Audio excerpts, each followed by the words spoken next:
El pabellón presentó esta mañana algunas de las caras nuevas de su nuevo proyecto para la próxima temporada. La presidenta Marga Martín habla de un cambio de rumbo en el club. Va a haber unha clara reestructuración do que supón non só o primeiro equipo, sino todo o club en xeral. Las dos caras más reconocibles del pabellón en las últimas campañas, Jorge González y Roberto Blanco, abandonan el club, al que regresan técnicos con historia en el pabellón y en otros clubes de la ciudad. Xente moi significativa do baloncesto ourensán, xente que xa estuvo con nós, que é xente da casa, xente moi importante, xente realmente moi seria, e que a temos con nós, contamos con ela para este novo proxecto. José Luis Guedes será el entrenador del primer equipo, Xulio González su ayudante y Óscar Álvarez el responsable de los equipos de formación.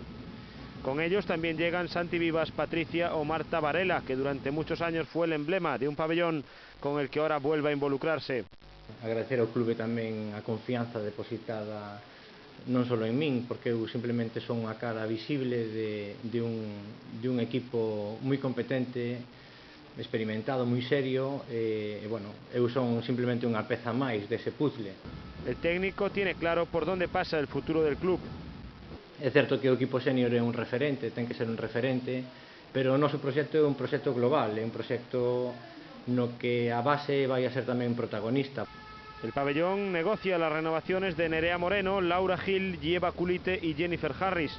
La que ya ha renovado es la base urensana Bárbara Lamelo. Ourense no fue la excepción de una noche que pobló todas las ciudades del país de bufandas, banderas y camisetas blaugranas. La fuente de Concepción Arenal fue el epicentro de una fiesta que los seguidores del Barcelona tardarán en olvidar. Hoy puede ser un gran día imposible de recuperar. Un ejemplar único, no lo dejes escapar. Que todo cuanto te rodea lo han puesto para ti.